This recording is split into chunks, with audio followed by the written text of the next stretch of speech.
വ്യത്യസ്തങ്ങളായിട്ടുള്ള പുലികളുണ്ട്. നമ്മളൊരു ഒരു കാട്ടിലെത്തിയൊരു ഫീൽ, ഒരു വന്യമൃഗ ഫീലൊക്കെ തോന്നുന്നുണ്ട്. അത്തരത്തിലുള്ള ഒരു ക്യാമ്പിലാണ് നമ്മൾ എത്തിയിട്ടുള്ളത്. മറ്റൊരു പ്രത്യേകത എന്ന് പറയുന്നത് ഇവിടെ ഒരു കുട്ടിപ്പുലിയുണ്ട്. അപ്പോൾ കുട്ടിപ്പുലിയുടെ വിശേഷം. ഹലോ, എന്തുണ്ട് വിശേഷം? സുഖമായിരിക്കുന്നു. എന്താ പേരെന്താ?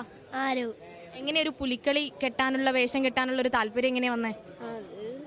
കണ്ടിട്ട് പുലികളെ ആയിട്ട് കണ്ടിട്ട് അങ്ങനെ തോന്നിയതാ.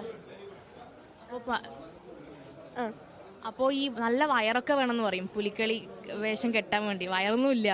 അപ്പൊ അത് പ്രശ്നമായി തോന്നിയിട്ടുണ്ടോ? ചെറുതായിട്ട്. നല്ലോണം ഭക്ഷണം കഴിച്ചാൽ വയറ് വരും. അങ്ങനെ ശ്രമിച്ചിട്ടുണ്ടോ ഈ പുലി വേഷം കെട്ടാനുള്ള ആഗ്രഹത്തിൽ? ഒരു വട്ടം എത്ര വയസ്സുണ്ട് മോനെ? ഇപ്പൊ 11. എത്രയല്ല പഠിക്കുന്നത്? 6. ആദ്യമായിട്ടാണ്? ആദ്യമായിട്ട്. എന്തൊക്കെ വിശേഷങ്ങളൊക്കെ? അപ്പോൾ ഇനി കെട്ടാൻ പോകുമ്പോഴുള്ള ഒരു അനുഭവം ഉണ്ട്. അമ്മയാണ്. ഇതിലൊരു പ്രത്യേകത എന്ന് പറഞ്ഞാൽ കുട്ടിക്ക് ചമയം എഴുതി കൊടുക്കുന്നത് അമ്മയാണ് എന്നുള്ള ഒരു വലിയ പ്രത്യേകത. നമ്മൾ അധികം എവിടെയും കാണാത്ത ഒരു സംഭവമാണ്. എങ്ങനെയാ ഒരു അനുഭവം? എങ്ങനെയാ മകന് എഴുതി കൊടുക്കുകയാണ്?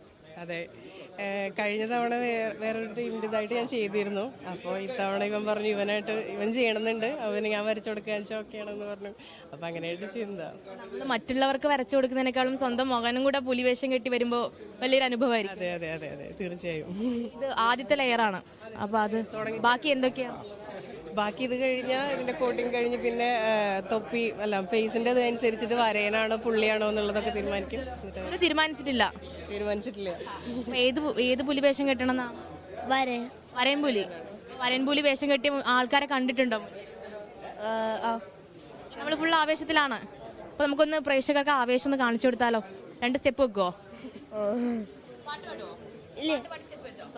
എന്നാ അവനൊരു സ്റ്റെപ്പ്